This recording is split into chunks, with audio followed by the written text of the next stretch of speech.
Good afternoon, everyone. My name is Professor Joong-Kwan Kim from Dongguk University in Seoul, Korea. Today, I'm honored to present my research on U.S. neo-hegemony strategy in a multipolar era, implications for Middle East power shift and economic alliance. In this presentation, I will discuss how the United States is adapting its strategy in response to the evolving multipolar international system and what this means for power dynamics and economic alliance in Middle East society.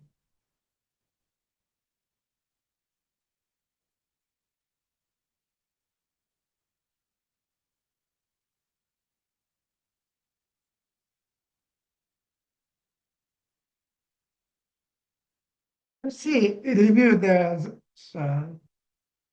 contents. So chapter one is the main head of study, including background and purpose of studies, research question, and hypothesis sector. And second one is focusing on the multipolar world order and the United States neo-hegemonic strategy. Those are the transition from the unipolar to multipolar system and the characteristics on U.S. neo-hegemonic strategy and shift in U.S. Middle East policy and strategic rivalries with China and America, China and Russia. And we'll share the idea of shift in power dynamics and formation of the economic alliance in the Middle East and Arab world in chapter 3 and chapter 4 strategic constraint and regional implication. And chapter 5 will focus on summaries and policy implications. Let me introduce the main head of the study. First, transformation of global order. Actually, the world is changing so fast after 21st centuries. We are moving away from US-centered unipolar system to a more multipolar style. China, Russia, the EU, even the global South, and the Brazil and other countries are all gaining influence. So the US no longer hold absolute dominance like before last 30 years. Second, in the response of the US has shifted to what we call neo-hegemonism. It focuses on the practical deals and selective military nation and putting its national interest first rather than global cooperation. Third, as a strategic area, Middle East still played a key role for US because of the oil and its location and the rival powers. So first is the research focus and the policy implication, and fifth is key finding and significance. The Middle East is changing as much as China and Russia, and the regional countries growing stronger, as I told you. And the US is shifting its foreign policy to deal with this more mixed power world instead of trying to rule directly. Their stance is a little changed in the last 20 years. America now uses indirect pressure, flexible partnerships, and control over money and technology and information. Chapter 2 gives a short and clear look at how power is moving to the multipolarity system, how US is trying to keep its influence to the rest of the world. Many scholars have studied how the US neo-hegemonic strategy has changed the power balance in the Middle East. Most of previous studies focus on the three things: stronger US alliance. Second, it's weaker anti-US forces, closer economic ties among countries. For strengthening the pro-US alliance, the US have used its military and economic power to keep close ties with the Gulf countries like Saudi Arabia and the UAE and Qatar and other Gulf state countries. After the Abraham Accord, these countries built even deeper cooperation in trade and energy. However, other countries such as Iran, Syria, and Houthis Yemen has been limited by US sanctions and diplomatic pressure. Even with some help from Russia and China, they couldn't seriously challenge US influence in the region. Actually, the US now focuses more economic tools like military, some transaction, arms sales, investment, and oil deals to keep their leaderships. This made its ally more dependent and increased the economic gaps within the region. What is strategic implication of the current situation? In the short term, I think US gained more control and influence than ever under the Trump government. But in the long run, this strategy has led to instability, more independent allies, and questions about American liabilities continuously.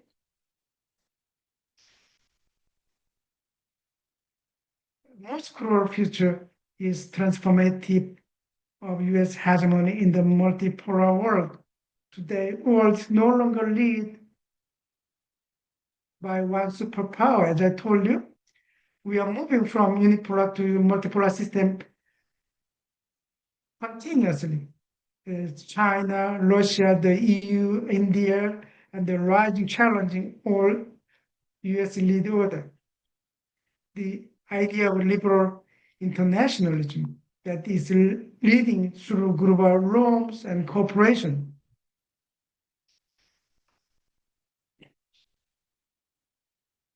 Let's talk about shift of pragmatic and transactional diplomacy of US. The US is changing its strategy to get most benefit at the lowest cost instead of a long-term military occupation. Now it uses limited and precise actions like a drone strike, special forces, and cyber operation. As well as economic tools, they are now directly linked to ally security. This strategy evolved from Obama's smart power to Trump's American first policy. And now, US still works with allies, but put national interests first. In short, US is no longer just norm-based leader. It's now neo-hegemonic actor, especially visible in the Middle East and Arab regions.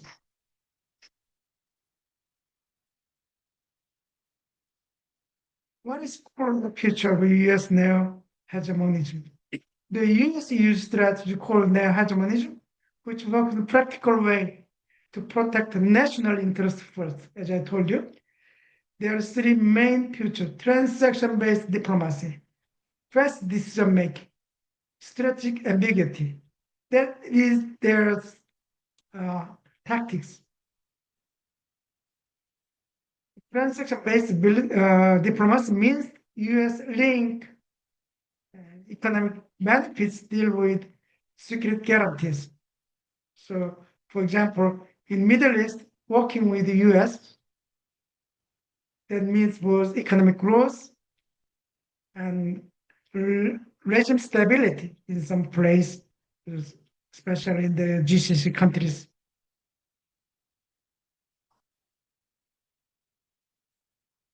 The characteristic of the neo-hegemonism strategy is summarized as the rapid action, strategic ambiguity, as I told you.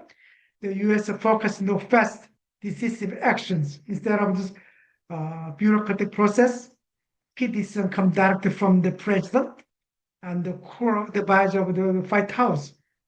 For example, the drone strike on Qasem Soleimani showed how quickly U.S. can act and send a clear message to Iran. At the same time, U.S. used strategic ambiguity also. It gives unclear and conditional security promises to allies, which have increased bargaining power.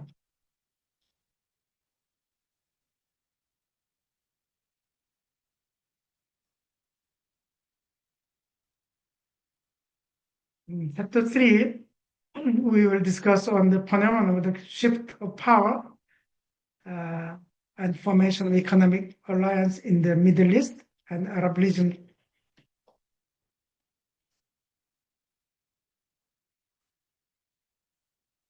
The U.S. strategy in the Middle East focuses on building strong ties with allies, not just militarily, but also economically. Nowadays, key countries like all of us know Israel first, and Saudi Arabia and UAE played a central role in this system.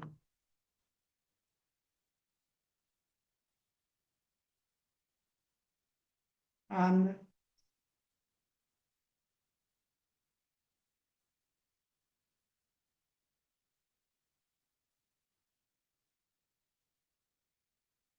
Saudi Arabia and UAE have deepened cooperation with the US through advanced military system and economic projects. One more thing we should point out in this moment, the US strategy also target anti-American forces. Any countries, not only Iran, but also Houthis, even to Venezuela nowadays, with the sanction, target striking, and diplomatic pressure, have limited their influence, while limited support from Russia and China hasn't changed the overall US lead order. In the Middle East, economic ties are no longer just side factors. They actively shape security and political alliances.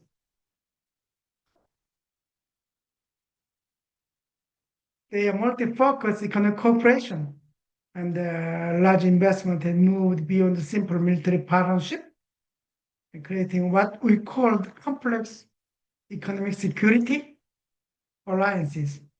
These alliances are changing the balance of power across the region. In the next slide, energy cooperation all of the Gulf countries to invest in US technology and infrastructure and creating mutual benefits, but it also creates uneven development. Countries like Syria, Yemen lag behind.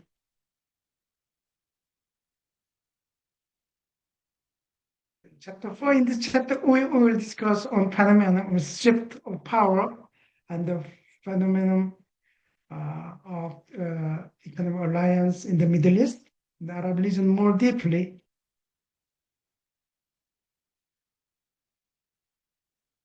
We should summarize our previous discussion in chapter 3. First, US strength allies weaken challenges and keep the regional influence. And this approach, of course, works well in short term, I believe. But in long term, risk remains from the external power and the local company because of the other hegemonic group will develop as much as America. That is the dilemma of American government.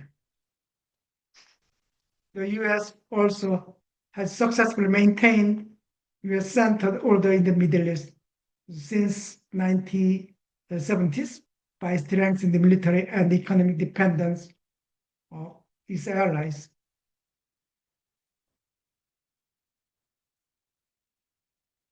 By using transactional diplomacy with the oil-producing countries, the U.S. has energy stabilities.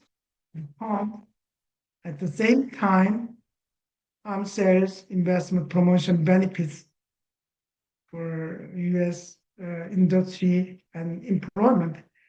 This approach reflects the shift from the rule-based leadership to the pragmatic interests drive diplomacy in the region. The, I want to mention the Abraham Accord that reinforced economic and military cooperation between Israel and Gulf countries, creating interdependent networked alliances. This allows the US to maintain regional influence and control strategically without heavy military involvement, keeping its status as a security provider at low cost.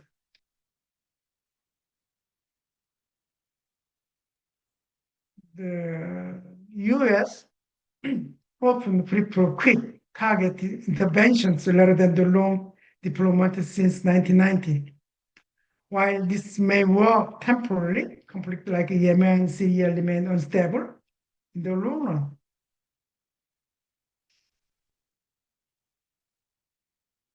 Even though all I depend on the US for security, they are seeking new partnership with China and Russia.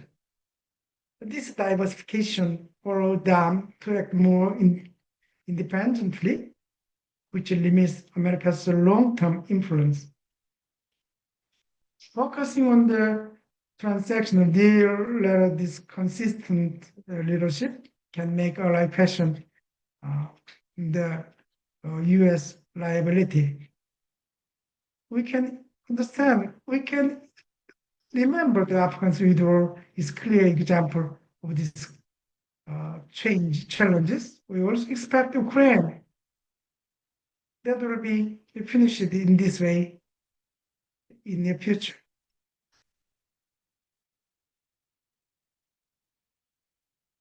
Finally, we discuss on the neo-hegemonic strategy with the long-term limitation as well as policy implication and recommendation, chapter 5.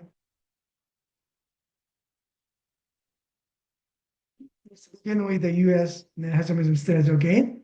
In short term, as I told you, it will work quite well.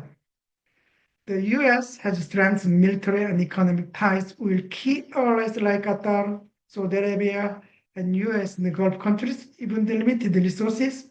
So overall, the strategy increased dependent on us in short time and have to maintain US-centered order.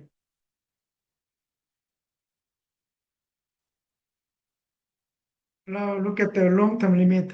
The strategy has short-term benefit, but structural constraint emerges over time. First, quick intervention don't resolve the conflict fully and can actually worsen instability. So while short-term gains are clear, sustained influence is not guaranteed if allies assert more autonomy and regional tension persisted. Finally, we'll discuss the policy implication and recommendation. We can explain what will the ideal policies for each sectors. First, US allies should rely on the transactional diplomacy, diversifying partners, including China and Russia, strengthen leverage and long-term security. Second, for regional actors, should develop their own mechanism like a GCC or Arab League and OPEC or Bandung, something like that, to enhance collective security and reduce dependence on the external power. Third, for US, they should have balanced transactional deal with normative leadership to maintain influence. In short, neo-hegemonism works short term but lasting impact require diversified alliances.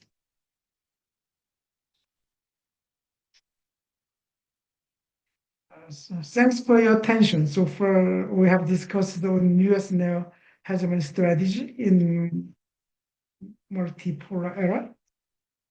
I'm happy with all the members of this seminar. Thanks again, everybody. Thank you.